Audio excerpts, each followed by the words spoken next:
Hello students, तो कैसे हैं आप लोग। आज आपके बीच फिर से 10th साइंस के अंदर chapter carbon and its compound से एक नया टॉपिक लेके आए हैं जिसका नाम है बेटा आपका एथेनॉल। ठीक है, इसके अंदर हमारे पास एक तो एथेनॉल पढ़ेंगे बेटा, क्योंकि हमारे पास जो ऑर्गेनिक कंपाउंड्स हैं उनमें से एक एथेनॉल है और एक आपका है एथेनोइक एसिड।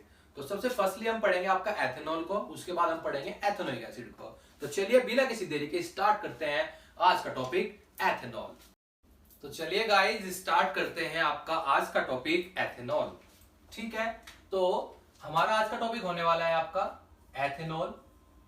ठीक है, एथेनॉल इसका बेटा कॉमन नेम हम यूज करते हैं जो वो क्या होता है आपका इथाइल अल्कोहल होता है।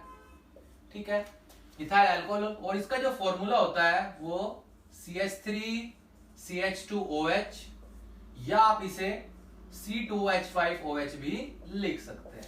ठीक है, अगर मैं इसके बात करूं IUPAC नेम की, जैसा कि हमने आपको पहले भी पढ़ाया था, अगर हम बात करें इसके IUPAC नेम की बेटा, तो IUPAC नेम होता है इसका 2 कार्बन होने की वजह से H, सिंगल बॉन्ड होने की वजह से N, और OH के लिए जो आपका सेकेंडरी सफिक्स यूज होता था वो क्या यूज होता था, ओल यूज होता था। ठीक है, क्या यूज होता था बेटा, ओल। ठीक है, तो नाम क्या हो गया इसका IUPAC नेम एथेनॉल। ये बड़ा एक कॉमन अल्कोहल है। ठीक है, जो कि आपके अल्कोहलिक ड्रिंक्स के अंदर यूज होता है। ठीक है, नॉर्मली हम क्या करते हैं, अगर बात करें हम कभी अल्कोहल का जिक्र करें, अल्कोहल का नाम लें, तो हमारे दिमाग में से एक ही बात आती है, वो होती है बेटा आपकी ये, समझ रहे हो ना, वही। लेकिन ऐसा नहीं होता बेटा, वो एक लिकर होता है, उसके अंदर एक एथाइल अल्कोहल यानी इथाइल अल्कोहल हम यूज करते हैं। ठीक है, कॉमनली एथाइल अल्कोहल क्या होता है बेटा, ये होता है C2H5OH। समझ रहे हैं बात को। ये एक OH ग्रुप या कह सकते हैं इसके अंदर क्या होता है बेटा, OH ग्रुप होता है। तो अल्कोहलिक फैमिली का एक मेंबर है ये, जिसका नाम क्या है आपका इथाइल अल्कोहल। ठीक, तो इसके अंदर हम क्या पढ़ने वाले हैं, इसके बारे में सबसे पहले इसका मैन्युफैक्चर कैसे होगा यानी कि preparation.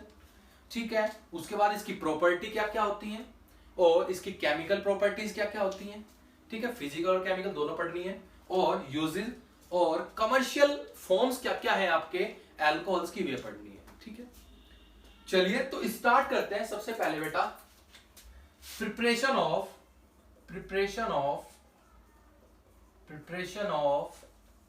Ethanol. Preparation of ethanol, तो इसके अंदर जो सबसे फर्स्ट मेथड है जो हम प्रिपेयर करेंगे अल्कोहल को, by the hydration of ethene. By the hydration of ethene.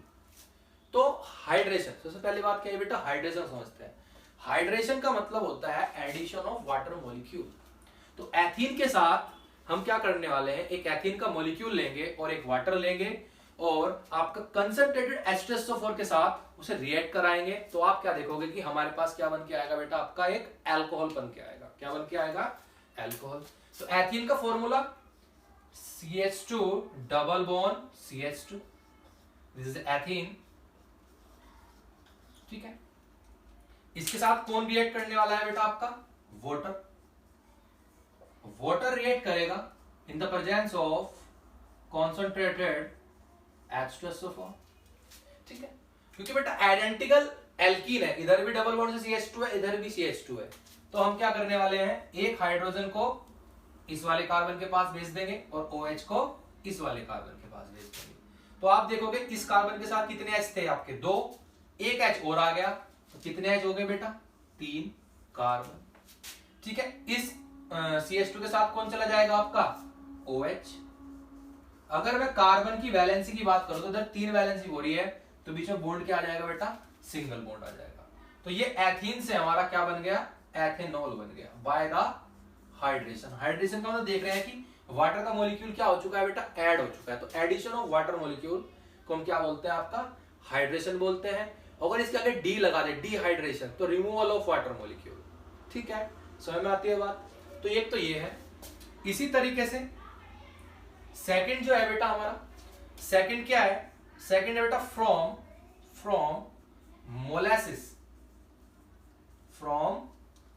Molasses. Sugar भी कहते हैं, अभी बताऊंगा क्यों कहते हैं। ठीक है, और किससे बनाएंगे बेटा ये, मोलेसिस से हम अल्कोहल बनाएंगे तो किस मेथड से बनाएंगे? Bye fermentation. What is the fermentation? Bye fermentation. ये फर्मेंटेशन क्या होता है ये समझेंगे पहले, उसके बाद समझेंगे बेटा मोलेसिस क्या होता है। फर्मेंटेशन में क्या होता है, जो लार्ज मॉलिक्यूल होते हैं उन्हें आप स्मॉल मॉलिक्यूल में तोड़ देते हैं, ब्रेक कर देते हैं by the help of enzymes. तो उस चीज को बोलते हैं बेटा फर्मेंटेशन। हिंदी में इस चीज को कहते हैं बेटा किण्वन। ठीक है, तो जब आप कभी दूध का किण्वन करते हो तो क्या मिलता है आपका बेटा? दही मिलता है। तो इसी तरीके से जो लार्ज मॉलिक्यूल होते हैं उन्हें एंजाइम की हेल्प से स्मॉल मॉलिक्यूल में क्या करना बेटा? ब्रेक करना। उस प्रोसेस को हम बोलते हैं बेटा फर्मेंटेशन। ये फर्मेंटेशन एंजाइम की हेल्प से होता है। ठीक है, अगर बात करें मोलासिस की, तो मोलासिस क्या होता है बेटा? शुगर इंडस्ट्री के अंदर जब चीनी बनती है तो चीनी जब बनती है तो उसके साथ एक वेस्ट प्रोडक्ट भी बनता है।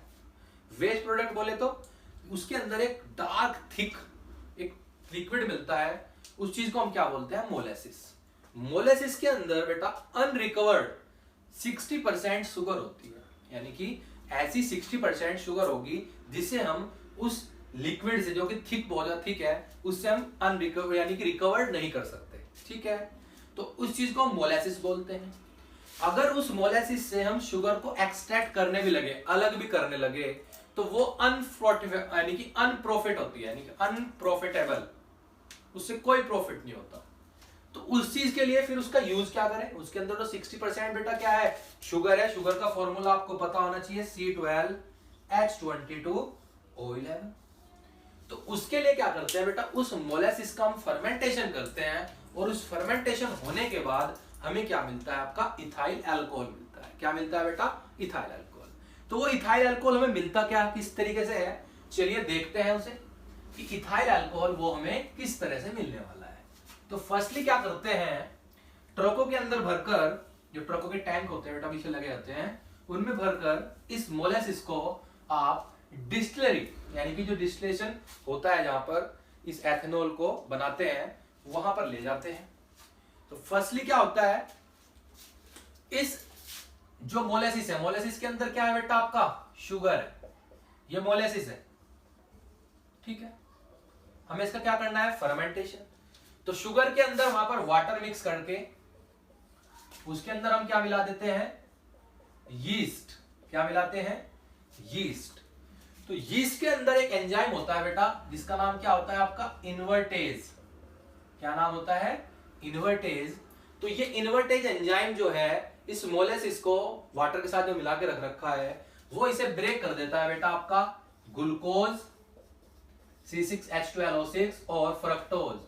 दोनों का फॉर्मूला सेम होता है, बट डिफरेंस ये है बेटा, ग्लूकोज के अंदर एल्डिहाइड ग्रुप होता है और फ्रक्टोज के अंदर आपका कीटोन ग्रुप होता है। ठीक है, तो ग्लूकोज और फ्रक्टोज में क्या कर देता है? वो इसे डिकम्पोज कर देता है। अब ये ग्लूकोज और फ्रक्टोज जो होता है, यीस्ट के अंदर एक दूसरा एंजाइम होता है बेटा हमारा, यीस्ट के अंदर एक और एंजाइम होता है। उस यीस्ट के अंदर एंजाइम का नाम क्या है? आपका जाइमेज। जाइमेज इस ग्लूकोज और फ्रक्टोज को बेटा क्या कर देता है? डिकम्पोज कर देता है। किस चीज में? इथाइल अल्कोहल और आपका carbon dioxide. Ethyl alcohol and carbon dioxide. ठीक है, इसे आप बैलेंस कर सकते हैं, 2 से इधर मल्टीप्लाई कर दीजिए, 2 से ही इधर मल्टीप्लाई कीजिए। ठीक है, तो इससे पता लगा कि फर्मेंटेशन के अंदर जब हमने उसके अंदर यीस्ट मिलाया मोलासिस के अंदर, इसके अंदर अनरिकवर्ड 60% शुगर थी और वाटर मिलाकर रखा, और तो यीस्ट में जो एंजाइम था इन्वर्टेज, उसने इसे ग्लूकोज और फ्रक्टोज में डिकम्पोज कर दिया। इसी तरीके से जो यीस्ट के अंदर सेकंड एंजाइम यानी दूसरा एंजाइम होता है जो जाइमेज होता है, वो इस ग्लूकोज और फ्रक्टोज को आपको इथाइल अल्कोहल में चेंज कर देता है। तो इस तरीके से मोलासिस जो है इथाइल अल्कोहल में यूज हो जाती है। इथाइल अल्कोहल क्यों बनाया यही बताएंगे। कुछ तो आपका ड्रिंक में यूज हो जाता है, लेकिन आज के टाइम में जो अल्कोहल है, इथाइल अल्कोहल मेनली, उसे आप फ्यूल फॉर फ्यूचर भी कह सकते हैं, यानी कि फ्यूचर का जो फ्यूल है वो क्या आने वाला है? आपका एथेनॉल है। ठीक है, अभी बताएंगे अब आगे पावर अल्कोहल के बारे में। तो यहाँ समझ में आई बात में बेटा? इतनी बात समझ में आती है। चलिए, तो ये तो बात किसकी हुई बेटा? इसके मैन्युफैक्चर की। ठीक है, अब बात करते हैं इसकी फिजिकल प्रॉपर्टीज की। किसकी बात करेंगे बेटा? फिजिकल प्रॉपर्टीज की बात करें तो फिजिकल प्रॉपर्टीज के अंदर सबसे फर्स्टली बेटा फिजिकल प्रॉपर्टीज, फिजिकल प्रॉपर्टीज के बारे में बात करें तो सबसे पहले जैसे कलरलेस लिक्विड, क्या है बेटा एक ये कलरलेस लिक्विड होता है, इसका कोई कलर नहीं होता। Number 2, it's boiling point is 351.3 kelvin,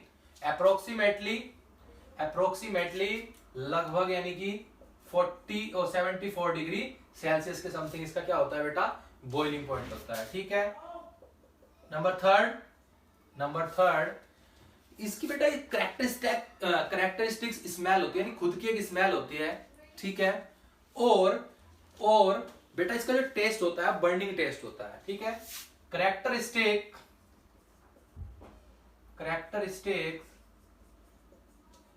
smell and burning test for की बात करो, it is soluble in water. बेटा ऑर्गेनिक कंपाउंड होने के बाद भी क्या है आपका सोल्यूबल इन वाटर के अंदर डिसॉल्व हो रहा है।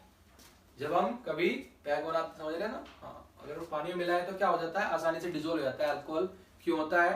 बिकॉज ड्यू टू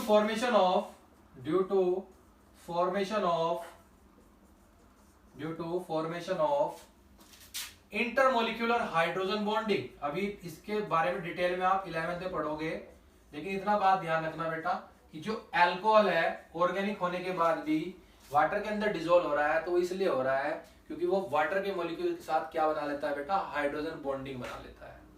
इतनी बात समझ में आती है? तो ये इसकी क्या आती है बेटा फिजिकल प्रॉपर्टी, जिसके अंदर हमने इसका क्या पढ़ लिया, इसकी फिजिकल स्टेट पढ़ ली, बॉइलिंग पॉइंट, स्मेल पढ़ लिए, टेस्ट के बारे में पढ़ लिया, सोल्यूबिलिटी पढ़ी। ठीक है, इतनी बात समझ में आती है। चलिए नेक्स्ट देखते हैं बेटा इसका अब केमिकल प्रॉपर्टीज। केमिकल प्रॉपर्टीज के अंदर कुछ रिएक्शन इसकी बहुत इंपॉर्टेंट है, बताएंगे हम जरा अभी। इसमें फर्स्ट रिएक्शन है आपकी reaction with sodium.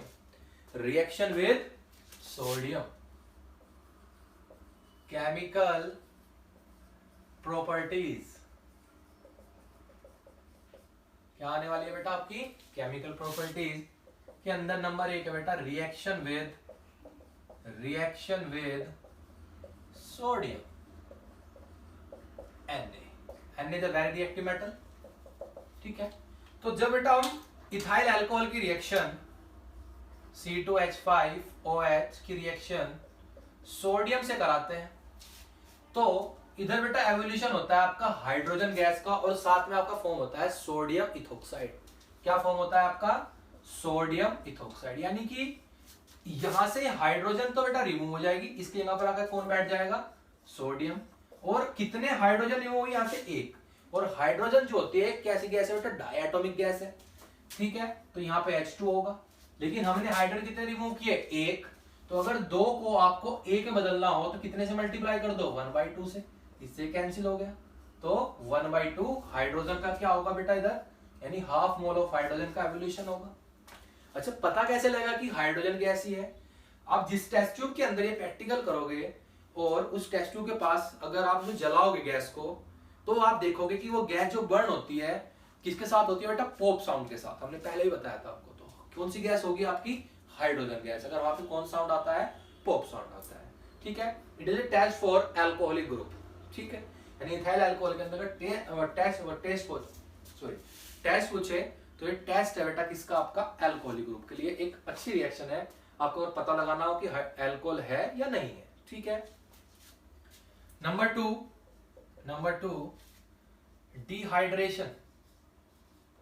Dehydration of alcohol. तो डिहाइड्रेशन ऑफ अल्कोहल की बात करें तो हमने पढ़ा था कि जब एथीन के साथ वाटर का मॉलिक्यूल ऐड हो रहा था तो हाइड्रेशन बोल रहे थे, तो आपका एथेनॉल बन रहा था। इसका मतलब अगर एथेनॉल से दोबारा वाटर का मॉलिक्यूल निकाल दिया जाए तो दोबारा से हमारी क्या बन जाएगी एथीन बन जाएगी। सिंपल सी बात है। ठीक है। तो चलिए देखते हैं हमारे पास बेटा क्या था CH3CH2OH।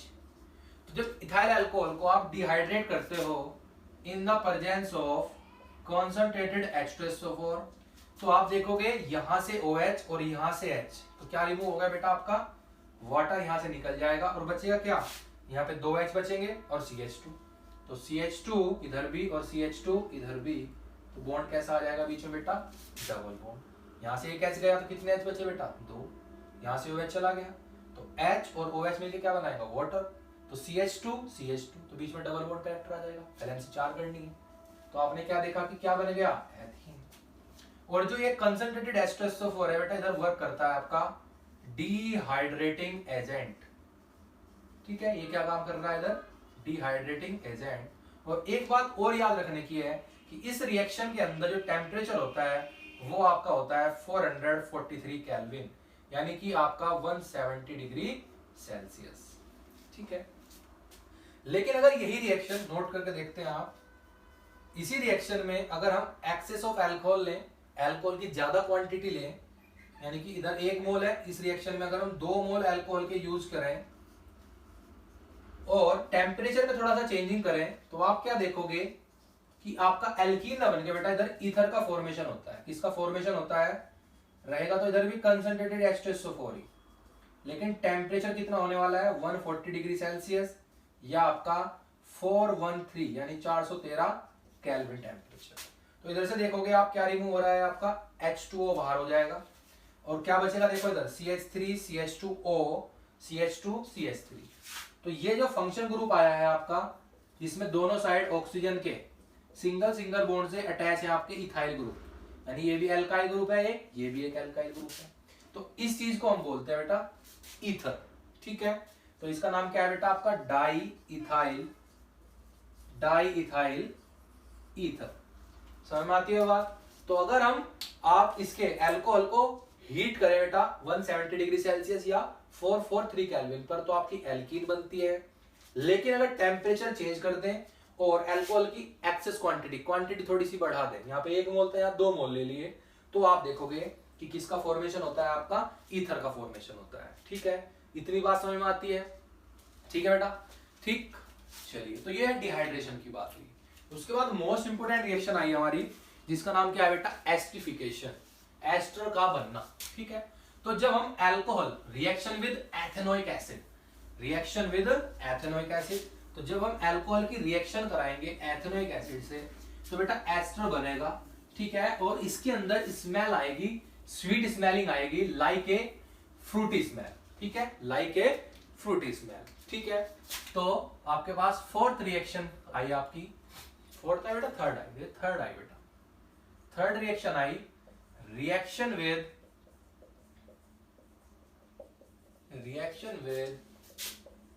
Ethanoic acid. तो रिएक्शन विद एथेनोइक एसिड में क्या होने वाला है कि जब आप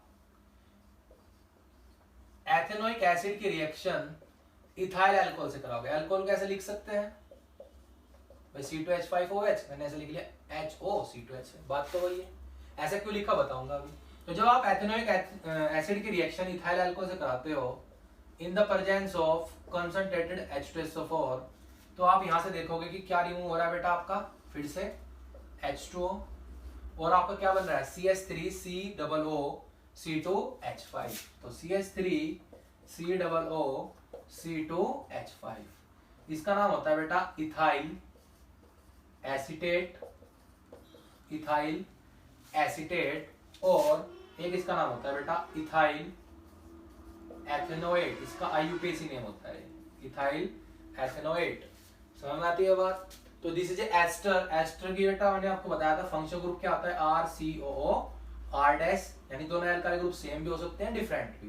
तो इधर देखो एक एल्काइल ग्रुप ये रहा RCOO R-, ठीक है। तो ये एस्टर है बेटा, ये क्या है आपका एस्टर है, इसके अंदर से स्वीट स्मेलिंग आती है बेटा, लाइक ए फ्रूट्स, तो फ्रूटी स्मेलिंग होगी जब ये कंपाउंड बनेगा। तो इसके लिए अगर ये भी एक अल्कोहल के लिए एक बेस्ट टेस्ट है उसकी प्रेजेंस का पता लगाने के लिए कि अल्कोहल है नहीं है। अगर आपको पूछा कि अल्कोहल है नहीं है, तो आप क्या करोगे, एक बीकर लो, बीकर में हल्का पानी भरो, ठीक है, उसके अंदर टेस्ट ट्यूब रखो, एथेनॉल डाल दिया, यानी कि जो आपको सैंपल दिया, उसमें ऊपर से एथेनोइक एसिड डालो, कंसंट्रेटेड H2SO4 डालो, और उसे आप किसी भी बुंसन बर्नर वगैरह पर गर्म होने के लिए रख दो। तो आप देखोगे कि जैसे रिएक्शन धीरे धीरे होने लगेगी, एस्टर का फॉर्मेशन होने लगेगा, तो वहां से आपको बहुत स्वीट स्मेलिंग आएगी, लाइक ए फ्रूट्स, यानी फ्रूटी स्मेल आएगी। तो आप समझ जाना बेटा क्या बन रहा है, एस्टर। और एस्टर कब बनता है, जब अल्कोहल होगा वहां पर, एथेनोइक एसिड मिलाया आपने, तो अल्कोहल ने रिएक्ट किया तो क्या बना आपका, एस्टर बना। तो आप समझ जाओगे कि अल्कोहल ग्रुप कंफर्म है बेटा। समझ में आई बात? चलिए, इतनी बात समझ में आती है। चलो कोई नहीं। इसके बाद अगर हम बात करें बेटा आपकी, इसके बाद अगर बात करें हम कंबशन की, यानी कि अगर एथेनॉल को आप जलाने लगो, तो हमने आपको पहले ही बताया था एथेनॉल जो है सैचुरेटेड हाइड्रोकार्बन है। तो सैचुरेटेड हाइड्रोकार्बन जो होते हैं वे बर्न होते हैं बेटा आपके ब्लू नॉन सॉल्टी फ्लेम से। और उधर बहुत ज्यादा क्या होगा बेटा आपका, बहुत ज्यादा क्या होने वाला है, आपकी हीट निकलेगी। उधर हीट निकलेगी तो कौन सी रिएक्शन होगी, एक्सोथर्मिक। तो जब आप एथेनॉल को बर्न करते हो बेटा इन द प्रेजेंस ऑफ एयर, तो आप क्या देखोगे, आप देखोगे कि उधर कार्बन डाइऑक्साइड बनती है, वाटर बनेगा, और साथ में क्या बनेगी बेटा, heat and light, heat and light बनेगी। तो आप इसे बैलेंस कर सकते हो, 2 से इधर मल्टीप्लाई कर दिया आपने, क्योंकि हमारे पास कार्बन कितने थे इधर 2, H कितने हैं 5 और 1 6, 3 से आप इधर मल्टीप्लाई कर दीजिए। ठीक है, अब ऑक्सीजन कितने हुए, 2 दूनी 4 और 3 7 हो रहे हैं बेटा। इधर एक ऑक्सीजन पहले से ही है, 3 से इधर मल्टीप्लाई कर दीजिए, तो इक्वेशन क्या हो जाएगी आपकी, बैलेंस हो जाएगी। ठीक है, तो ये तो कंबशन था। कंबशन भी लाइक ऑक्सीडेशन ही होता है, क्योंकि इसमें भी एडिशन ऑफ ऑक्सीजन ही है। लेकिन अगर बात करें इसके ऑक्सीडेशन की, लेकिन ऑक्सीडेशन विद ऑक्सीडाइजिंग एजेंट, ये हमने लास्ट लेक्चर में बताया था आपको बेटा। ऑक्सीडेशन में भी एडिशन ऑफ ऑक्सीजन ही होगा इधर, लेकिन in the presence of oxidising agent. ठीक है, इसे पार्शियल ऑक्सीडेशन होता है, और इसके अंदर जो एथेनॉल है वो विदाउट बर्निंग ऑक्सीडाइज होगा। ठीक है, इसमें ये डिफरेंस होता है कंबशन और आपके ऑक्सीडेशन में। तो समझते हैं, देखो इथाइल अल्कोहल जो है वो ऑक्सीडाइज होगा बेटा, कुछ ऑक्सीडाइजिंग एजेंट बताए थे मैंने लास्ट लेक्चर के अंदर आपको, जैसे आपका एसिडिफाइड पोटेशियम डाइक्रोमेट K2Cr2O7, और साथ में आपने एसिड के लिए H2SO4। ठीक है, या आप KMnO4 भी रख सकते हो उधर, पोटेशियम परमैंगनेट एसिडिफाइड। तो होगा क्या कि जो एथेनॉल है, एथेनॉल फर्स्टली ऑक्सीडाइज होने के बाद यहां से देखो आपको क्या निकलता दिख रहा है बेटा, रेड देखो इधर H2O, तो इधर H2O रिमूव हो जाएगा, बचा क्या बेटा आपका CH3CHO, तो आपका CH3CHO बन गया। CH3CHO का नाम एसिटल्डिहाइड है, और आईयूपीएसी नेम क्या लिख सकते हैं इसका, एथेनॉल। तो अल्कोहल फर्स्टली ऑक्साइड होकर क्या देता है बेटा आपका, ऑक्सीडाइज होने के बाद एथेनॉल देता है। ये एथेनॉल, ये जो एथेनॉल है आपका फर्दर ऑक्सीडाइज होगा, और फर्दर ऑक्सीडाइज होने के बाद किसमें चेंज हो जाएगा बेटा, एक है OH, एक ऑक्सीजन है, एक ऑक्सीजन और ऐड होगी, तो CH3COOH, यानी कि आपका एथेनोइक एसिड बदल जाता है। इंपोर्टेंट रिएक्शन है बेटा ये, बहुत ज्यादा पूछी जाने वाली रिएक्शन है। तो अल्कोहल जब फर्स्ट टाइम ऑक्सीडाइज होगा तो बेटा एथेनॉल देगा, और फर्दर ऑक्सीडाइज होने पर जो एथेनॉल है वो किसमें चेंज हो जाता है आपका, एथेनोइक एसिड में। तो यहां पर हमने ऑक्सीडेशन कराया एथिल अल्कोहल का, यानी इथाइल अल्कोहल का आपका in the presence of oxidising agent. Oxidising agent oxidation के लिए बेटा ऑक्सीजन प्रोवाइड कराते हैं, ये बात हमने आपको कई बार बता चुकी है। ठीक है, कितनी बात समझ में आती है? तो ये तो बात किसकी हुई बेटा, आपके एथेनॉल की केमिकल प्रॉपर्टीज की। ठीक है, चलिए अब इसी तरीके से इसके यूजेस के बारे में बात करें अगर, तो सबसे पहले यूजेस तो इसके हम यूज कर लेते हैं बेटा, it is used for alcoholic drinks, यानी जितने भी बीवरेज है अल्कोहलिक उसमें यूज होता है। ठीक है, आपके सोलवेंट के अंदर किसी भी लाइक ए सोलवेंट, यानी कि अगर पेंट, ठीक है, ऑयल, फैट वगैरह को क्या कर देता है, ये डिसॉल्व कर देता है। ठीक है, as a substitute of fuel, यानी पेट्रोल के फॉर्म, पेट्रोल की जगह पर इसे यूज हम करने लगे हैं धीरे धीरे। ठीक है, उसके बाद मेडिसिन यानी एंटीसेप्टिक के में यूज होता है। एंटीसेप्टिक में किस तरीके से बेटा, आपने पढ़ा है tincture of iodine, tincture of iodine, tincture of iodine, इसके अंदर हम एथेनॉल यूज करते हैं जो कि एक एंटीसेप्टिक है, ठीक है, इसकी फॉर्म में यूज कर लेते हैं। तो ये यूजेस थे, ठीक है। अब यूजेस के बाद जो हमारा टॉपिक आया बेटा, वो यूजेस के बाद टॉपिक आया आपका commercial forms of ethanol. Commercial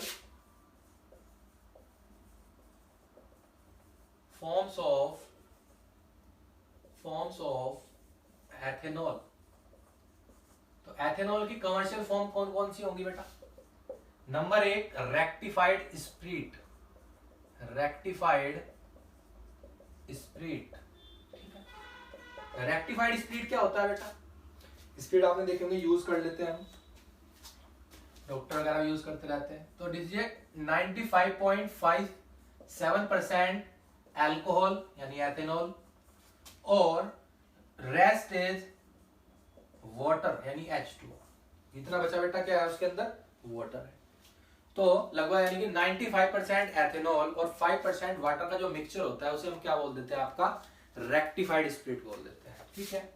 इसके बाद हमारा आता है एब्सोल्यूट अल्कोहल, बोल देते हैं ना एब्सोल्यूट राइट, इस तरीके से एब्सोल्यूट अल्कोहल। तो हम बोलते हैं एब्सोल्यूटली राइट यानी बिल्कुल सही। तो जो बिल्कुल 100% अल्कोहल होता है, बिल्कुल 100% एथेनॉल जो होगा वो आपका क्या होता है बेटा? एब्सोल्यूट अल्कोहल होता है। इसी तरीके से थर्ड जो मेन है आपका मिथाइलेटेड अल्कोहल या आपका डीनेचुरेटेड अल्कोहल। डीनेचुरेटेड अल्कोहल, ठीक है। तो क्या होता था बेटा, जो अल्कोहल है यानी इथाइल अल्कोहल बहुत सी इंडस्ट्री में, बहुत से कॉलेज में, बहुत से कारखानों में क्या होता था? ये यूज होता था, ठीक है। और जो कि बहुत सस्ता आता था, फ्री भी आता था उधर, मतलब कि उन्हें बिल्कुल फ्री मिल जाता था और कुछ इंडस्ट्री को जो थोड़ा सस्ता मिल जाता था, चीप रेट्स में। तो क्या करते थे कुछ वहां पे जो वर्कर्स थे वो या तो उसे बेच देते थे या खुद पी लेते थे, क्योंकि वो क्या है बेटा? हेल्थ के लिए क्या नहीं है? सही नहीं है, क्योंकि अल्कोहल जो होता है, और क्योंकि वो क्या होता है बेटा? आपके सेंट्रल नर्वस सिस्टम पे अटैक करता है। तो कॉन्शियसनेस जो है आदमी जो है खो देता है। तो उससे बचने के लिए, जिससे जो वर्कर्स है उसे ऐसे बेचे ना वहां पर और उसे यूज ना करे, तो उसे क्या करा जाए उसके लिए? तो उसके लिए फिर गवर्नमेंट ने क्या किया? गवर्नमेंट ने उसके अंदर बेटा क्या मिला दिया? मिथाइल अल्कोहल मिला दिया। कुछ जो बदबूदार, जो अनप्लेजेंट स्मेल वाले कंपाउंड मिला दिए, लाइक प्रिडीन, ठीक है, आपका कॉपर सल्फेट पेंटाहाइड्रेट यानी ब्यूविट्रोल मिला दिया, जिसकी वजह से जो वो अल्कोहल था वो कैसा हो गया? नेचुरल से, यानी जो नेचुरल था वो डीनेचुरेट हो गया, ठीक है। तो जिसकी वजह से, क्योंकि जो मिथाइल अल्कोहल है वो बहुत पॉइजनस होता है बेटा, और आपके सेंट्रल नर्वस सिस्टम पर बहुत ज्यादा जल्दी से अटैक करता है, और फर्स्टली आप क्या होगे? ब्लाइंड हो जाओगे, और उसके बाद धीरे धीरे आपको पैरालाइसिस होकर आपकी डेथ भी हो सकती है। तो किस चीज के लिए यूज किया है? कि जिससे इंडस्ट्री के अंदर या कॉलेज वगैरह में कहीं भी उस अल्कोहल को वर्कर्स जो है वहां पर पियोन वगैरह कोई भी सेल ना करे या खुद पिए। उसकी वजह से डीनेचुरेट कर दिया गया। लाइक क्या क्या मिलाया उसमें? Methyl alcohol. मिथाइल अल्कोहल मिलाने की वजह से ही इसे क्या बोला गया बेटा? मिथाइलेटेड अल्कोहल, ठीक है।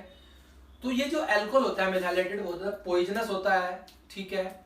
इसकी वजह से और हेल्थ के लिए बड़ा अनफिट होगा, तो इसकी वजह से कोई नहीं पीता। और आप नॉर्मली क्या होगा, अपने कॉलेजों के अंदर देखा होगा, प्रैक्टिकल करते हो, वहां पे स्प्रिट लैम्प मिलता है, तो स्प्रिट लैम्प के अंदर हम बेटा मैथिलेटेड स्प्रिट का ही यूज करते हैं, यानी मैथिलेटेड अल्कोहल का ही। और उसका आपने रंग देखा होगा कि ब्लू कलर का होता है। तो ब्लू कलर का रंग क्यों होता है बेटा? क्योंकि उसके अंदर हम क्या मिला देते हैं? आपका ब्लू विट्रोल मिलाते हैं, CuSO4 × 5H2O। तो इथाइल अल्कोहल को पीने के लायक ना छोड़ना, क्या करा उसके लिए? पीने के लायक ना बचे, उसके अंदर हमने क्या मिला दिया? मिथाइल अल्कोहल, प्रिडीन, कुछ बदबूदार चीजें यानी कि, और कॉपर सल्फेट पेंटाहाइड्रेट ब्यूविट्रोल, जिसकी वजह से वो बहुत ज्यादा पॉइजनस हो गया और आदमी उसे पीना बंद कर दिया, ठीक है। वो मेनली यूज होता है किसके लिए? एज ए फ्यूल, ठीक है, चाहे कॉलेज हो, आपकी इंडस्ट्री हो, कोई भी चीज हो। तो इस चीज को हमने से क्या बोला बेटा? डीनेचुरेटेड। समझ में आती है बात? तो चलिए आज के लेक्चर के अंदर इतना ही। नेक्स्ट लेक्चर में आपके साथ मिलेंगे एथेनोइक एसिड के साथ, ठीक है। इतना हमारे साथ बने रहें और वीडियो को लाइक जरूर करते रहें, शेयर करें, ठीक है। धन्यवाद।